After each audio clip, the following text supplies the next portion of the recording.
श्री स्वामी समर्थ. सुरुवात शेवट तुम्ही असता सुखाला काही अंत नाही. सुरुवात शेवट तुम्ही असता सुखाला काही अंत नाही.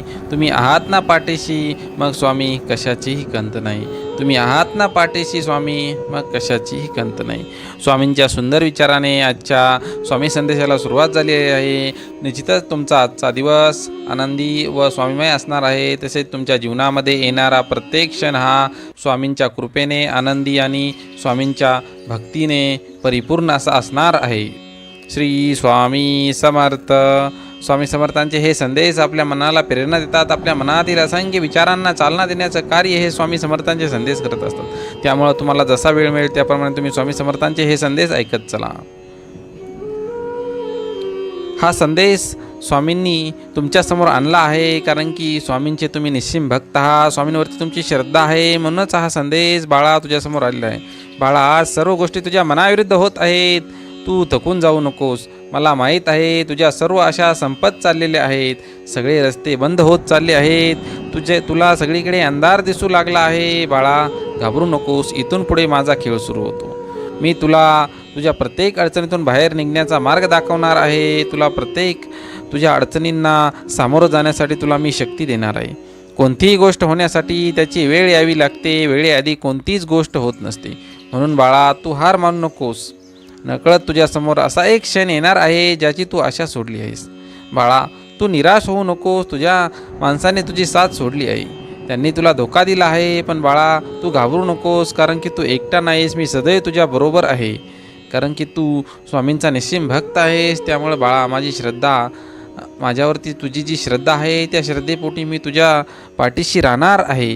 तुझ्यावरती येणाऱ्या असंख्य संकटांना मी परतवून लावण्याची ताकद माझ्यामध्ये आहे. मी ती ताकद तुला समर्पित करणार आहे. बाळा, तू घाबरू नकोस. मी सदैव तुझ्या पाठीशी आहे.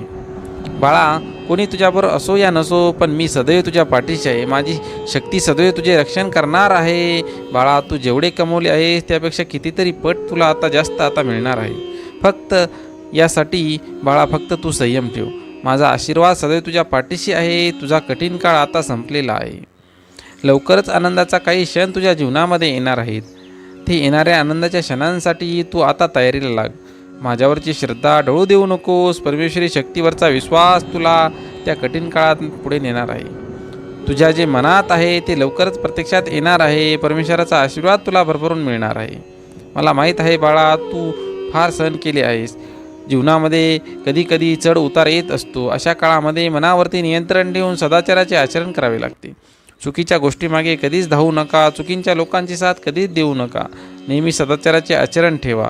आडल्या नडल्यांना नेहमी मदत करत चला. परमेश्वरी शक्तीवरचा विश्वास कधीच ढळू देऊ नका. नेहमी आपले मन प्रसन्न आणि भगवंताच्या चरणाशी एकनिष्ठ राहू द्या. परमेश्वरापेक्षा कधीच मोठं होण्याचा प्रयत्न करू नका. आदी आणि अंत फक्त परमेश्वरच आहे. आपण फक्त परमेश्वराचा एक अंश मात्र आहोत. या गोष्टीचा कधीच विसर पडू देऊ नका. एक दिवस आपल्याला परमेश्वरी शक्तीमध्ये विलीन व्हायचे आहे. आपले ध्येय फक्त शुद्ध आचरण ठेवून परमेश्वराची भक्ती करून मोक्ष प्राप्त करणे हे आहे.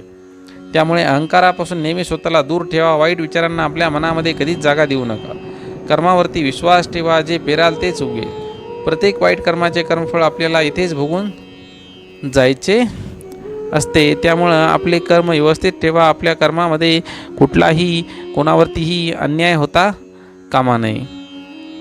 मनाची शक्ती ओळखा. नेहमी आपले मन शांत ठेवा. संयमी राहा. कोणाचीही निंदा करू नका. या जगामध्ये स्थायी असं कोणतंच सुख नाही. त्यामुळे सुखाच्या पाठीमागे कधीच धावू नका. ईश्वर सर्वांना एक संधी देत असतो. त्यामुळे येणाऱ्या प्रत्येक संधीचं सोनं करा. ईश्वर सर्वांना सारखे मानतो. देवाजवळ कधीच भेदभाव केला जात नाही.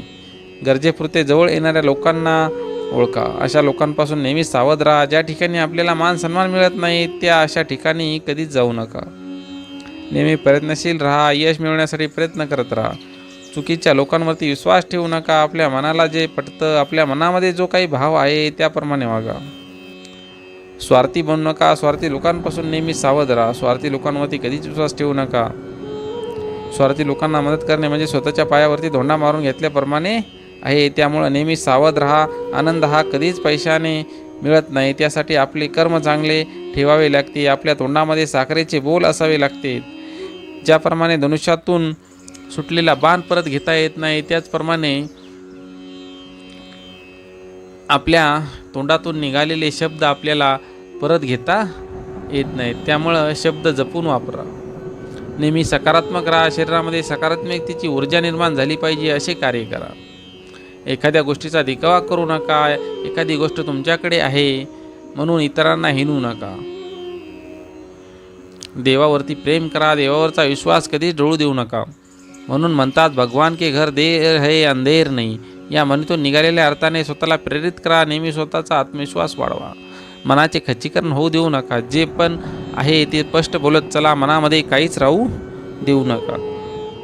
कोणाचाही द्वेष करू नका. आई, स्वामी आई, मी तुझे बाळ आहे अशी कमेंट टाका. ज्यांना या संदेशाची गरज आहे त्यांना हा संदेश शेअर करा.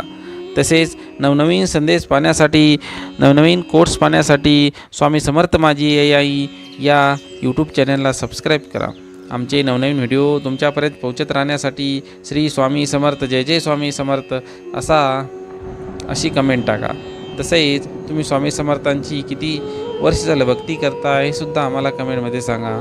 यामुळे आमचे नवनवीन व्हिडिओ तुमच्यापर्यंत निश्चितच पोहोचत राहतील. तसेच तुम्ही स्वामी समर्थांचे निश्चिम भक्त आहात हे आम्हाला माहीत आहे आणि तुमचं भाग्य आहे की हा स्वामींचा संदेश तुमच्यापर्यंत आला आहे.